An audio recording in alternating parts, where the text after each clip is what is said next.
ভোটের প্রচার বোটে, গঙ্গার বুকে প্রচারে ঢেউ তুলতে উত্তরপ্রদেশের প্রিয়াঙ্কা গান্ধী। সোমবার প্রয়াগরাজ থেকে গঙ্গা যাত্রা শুরু, বুধবার নরেন্দ্র মোদীর কেন্দ্র বারাণসীতে গিয়ে শেষ। উত্তরপ্রদেশে নরেন্দ্র মোদী যোগী আদিত্যনাথের খাস তালুকের দায়িত্ব বোন প্রিয়াঙ্কাকে দিয়ে চমকে দিয়েছিলেন রাহুল গান্ধী। ভোটে প্রচারে নেমে এবার চমকে দিলেন প্রিয়াঙ্কা। পথে নেমে প্রচার নয়, রাজনীতির রাঘব বোয়ালদের দিকে চ্যালেঞ্জ ছুঁড়ে দিতে প্রিয়াঙ্কা নামলেন গঙ্গায়। জলপথে প্রচারে প্রিয়াঙ্কা গান্ধী বড়রা।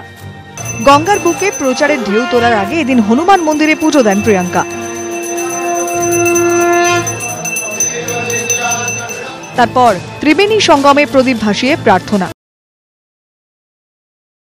গঙ্গা জল মাথায় নিয়ে গঙ্গার বুকে ভোট প্রচার। সোমবার থেকে প্রিয়াঙ্কার এই অভিনব প্রচার শুরু প্রয়াগরাজ থেকে। বুধবার শেষ হবে নরেন্দ্র মোদীর লোকসভা কেন্দ্র বারাণসীতে। দেখছেন এটা হচ্ছে একটা ঘাট এলাহাবাদে, এরকম যত ঘাট আছে এখানটায়, চাহে এলাহাবাদ হোক বা মির্জাপুর হবে ইয়া তারপরে বারাণসীতে হবে, ওই ঘাটে উনি বোটের যাত্রা করছে, জায়গায় জায়গায় লোকদের সাথে দেখা করছে, ওখানটা প্রমিস করছে, ছোট ছোট নুক্কড় সভা যেটাকে বলা হয় ওখানটায় করছে। প্রয়াগরাজ থেকে বারাণসী, এর মধ্যেই 6টি লোকসভা কেন্দ্র ছুঁয়ে যাবেন প্রিয়াঙ্কা। প্রয়াগরাজ, ফুলপুর, ভদোই, মির্জাপুর, চন্দৌলি এবং বারাণসী। প্রিয়াঙ্কা এই মেসেজটা দেওয়ার চেষ্টা করছে যে বিজেপির তুলনায় কংগ্রেস হচ্ছে সবাইকে একসাথে রাখে।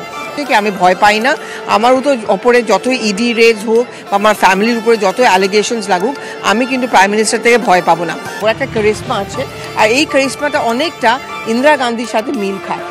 বারাণসীর উদ্দেশ্যে রওনা হয়ে বারাণসীর সাংসদ মোদীকে এদিন নিশানা করেন প্রিয়াঙ্কা।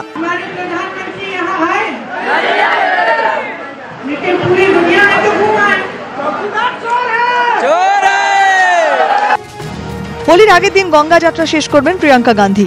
মোদীর ওপর চাপ বাড়াতে বারাণসীতে থাকছে প্রিয়াঙ্কার হোলি মিলন কর্মসূচি।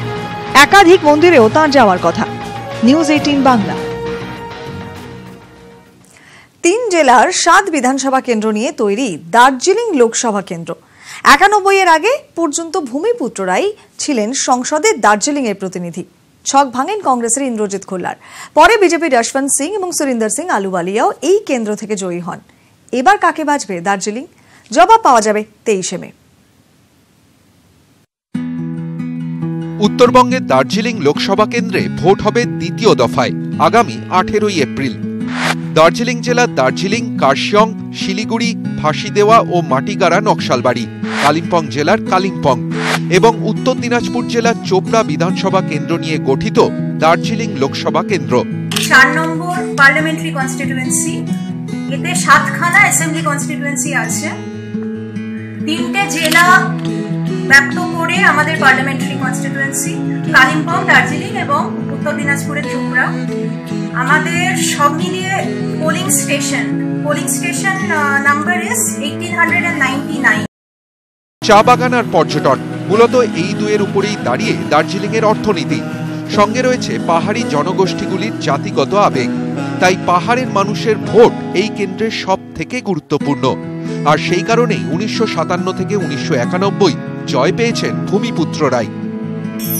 1991-এ প্রথমবার দার্জিলিংয়ে যেতেন পাহাড়ের বাইরের কোনো প্রার্থী। কংগ্রেসের হাত ধরে লোকসভায় যান ইন্দ্রজিৎ খোল্লার। 1996 থেকে 2004 দার্জিলিং লোকসভা কেন্দ্রের দখল ছিল বামপন্থীদের। 2004-এ ফের জেতে কংগ্রেস। 2009 এবং 2014 সালে দার্জিলিংয়ে জেতে বিজেপি। এখন দার্জিলিংয়ের 7 বিধানসভা কেন্দ্রের মধ্যে দার্জিলিং, কার্শিয়াং ও কালিম্পং গোর্খা জনমুক্তি মোর্চার দখলে। ফাঁসিদেওয়া আর মাটিগাড়া নকশালবাড়ি এখন কংগ্রেসের। তৃণমূলের দখলে চোপড়া। পাহাড়ে সাম্প্রতিক অশান্তির জেরে জনপ্রিয়তা কমেছে বিমল গুরুংয়ের। মোর্চার রাশ এখন বিনয় তামাংয়ের হাতে। তার সঙ্গে রাজ্যের শাসক দলের সম্পর্ক যথেষ্ট ভালো। তাই টানা 10 বছর বিজেপি শাসনের পর এবার দার্জিলিংয়ে ঘাসফুল ফোটে কিনা সেটাই দেখার। নিউজ 18 বাংলা।